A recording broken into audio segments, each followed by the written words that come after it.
D'accord. Direction donc Yaoundé, on va retrouver M. Gisela Pierre pour la revue de presse. Bonjour monsieur, le Bon. cœur est toujours enflammé de joie ou pas?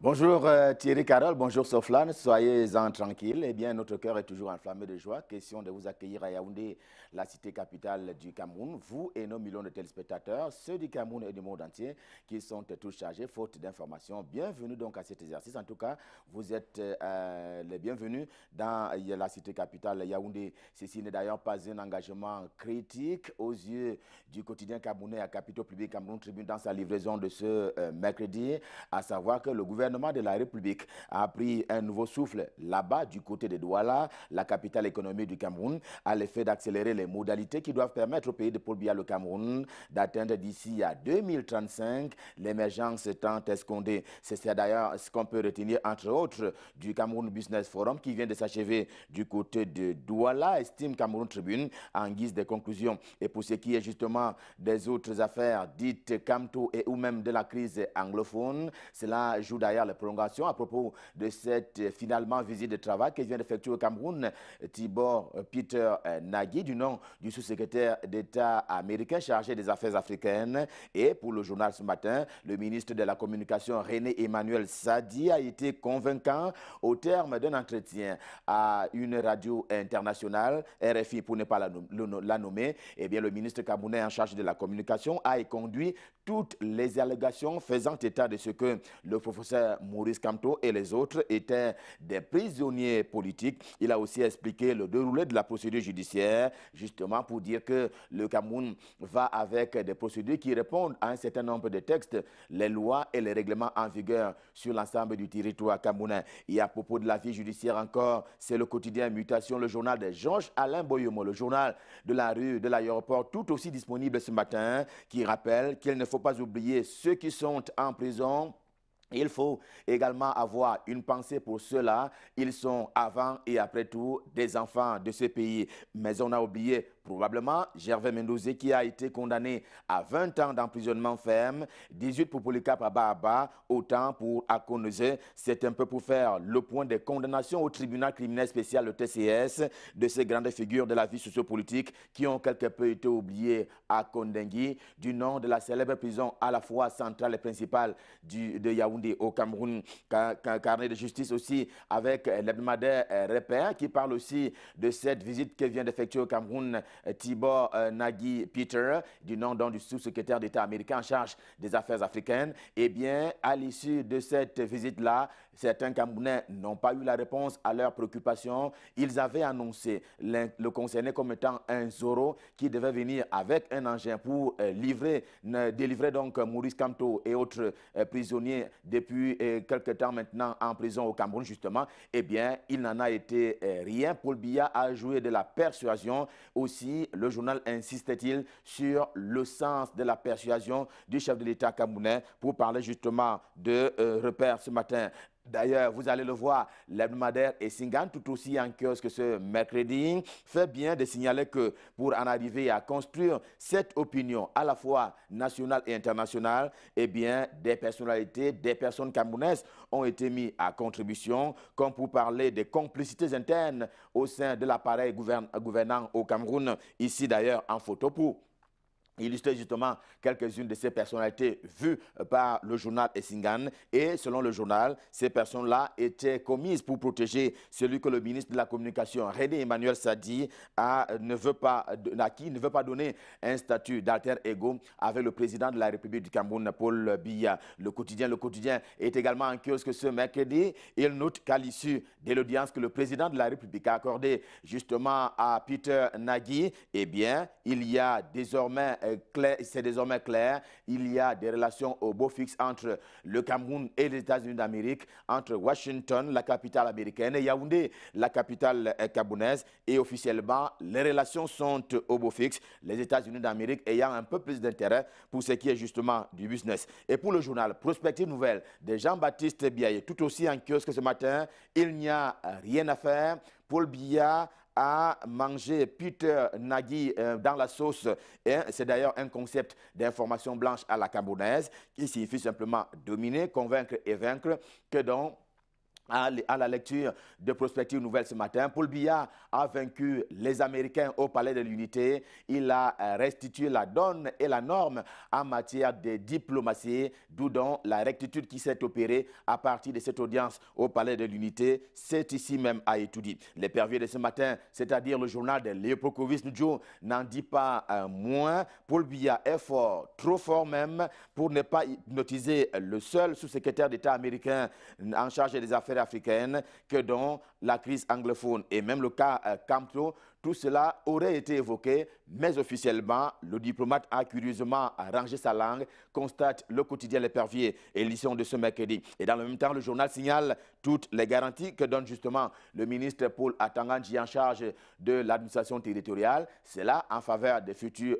pèlerins qui iront donc au Hajj, édition 2019. Et pour le quotidien L'Épervier, il s'agit de donner sinon les mêmes garanties que l'année dernière en termes de succès, du moins que ce soit un peu plus en termes de garantie. C'est ce qui ressort justement de ces assises qui se sont tenues hier du côté du ministère de l'administration territoriale qui est justement présidé par le ministre Paul Atanga-Nji. Le journal indépendant propose de revenir justement sur cette visite du sous-secrétaire d'État américain au Cameroun et il parle de cette finalement visite de travail de Peter Nagy au Cameroun, sauf que les problèmes diplomatiques qui sont liés à la crise anglophone et même à l'affaire dite affaire Camto ne se sont pas estompés. C'est un peu un signal, un son de cloche qui vient de l'hebdomadaire L'Indépendant. Après les États-Unis d'Amérique, annonce le journal, l'ONU, l'Organisation des Nations Unies, veut bien arriver au Cameroun. Question également d'enquêter sur les réels traitements dont sont victimes les Camerounais dans le nord-ouest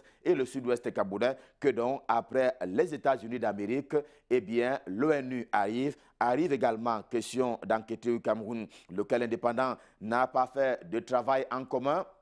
N'a donc fait de travail en commun avec l'hebdomadaire Midi Libre, lui aussi en kiosque ce mercredi. Eh bien, le journal qui revient justement, vous allez le voir, et c'est en deuxième une sur les Canals d'Or, édition 2019, et cela en coulisses et même en palmarès. Il s'attelle, lui, le journal Midi Libre, à montrer comment la culture camerounaise, la culture tout court, a été célébrée par les bons soins de Canal 2 International, du moins le groupe Canal 2 International. Mais la grande une de Midi Libre, vous le voyez, est consacrée à l'action et au travail des membres du gouvernement depuis que cette équipe a été retouchée le 4 janvier dernier. Eh bien, il y a des membres du gouvernement qui ont véritablement pris le train en marche.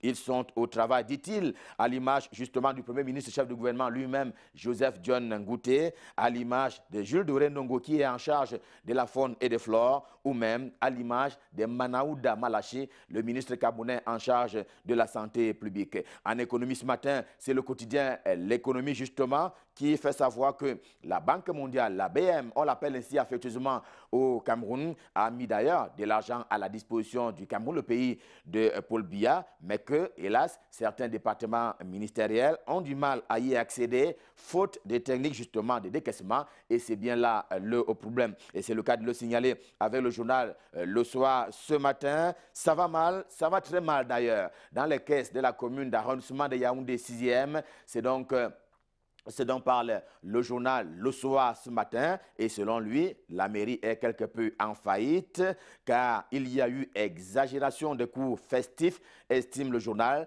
Il donne pour exemple 150 millions de francs CFA qui ont été préfinancés. Question justement d'organiser des manifestations festives, objet d'ailleurs de l'enquête du journal Le Soir en kiosque ce matin. Sa presse est aussi en kiosque ce jour. Il s'attelle, lui, pour sa part, à dénoncer ce qu'il appelle l'extrême vitesse de l'endettement du Cameroun, que le Cameroun est reparti vers un endettement on ne peut plus sauvage, tel que prise en termes d'options par le ministre Alamine Ousmane Mey, qui est en charge de l'économie, de la planification et de l'aménagement du territoire camerounais. La primaire de l'info va d'ailleurs plus loin dans ces dossiers qui a trait au ministère en charge de l'économie, de la planification et de l'aménagement du territoire. La primaire de l'info alerte justement l'opinion nationale et même internationale sur des faits présumés des corruptions et des détournements qui se déroulent du côté du ministère de l'économie, de la planification et de l'aménagement du territoire. Cas pratique, la ligne 94 souligne le journal qui est devenu, dit-il, un prétexte de justification des dépenses.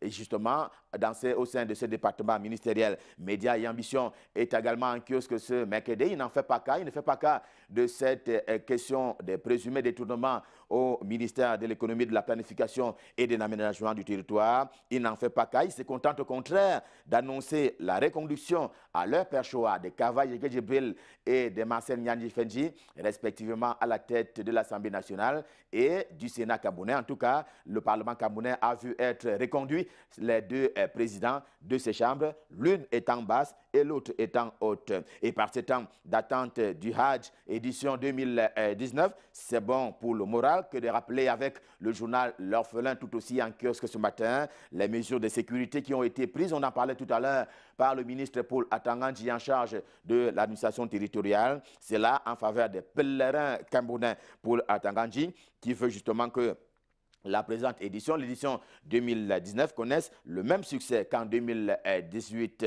Les mêmes assurances des Paul Atangandji en charge de l'administration territoriale sont également relayées ce matin par le journal La Veuve. Tout cela en faveur des pèlerins camerounais qui lui aussi a participé aux travaux que le ministre justement a présidé hier au sein de son département ministériel. Le quotidien camerounais d'expression anglaise, j'ai nommé The Guardian Post, également en kiosque ce matin, s'intéresse plutôt à l'actualité sanitaire.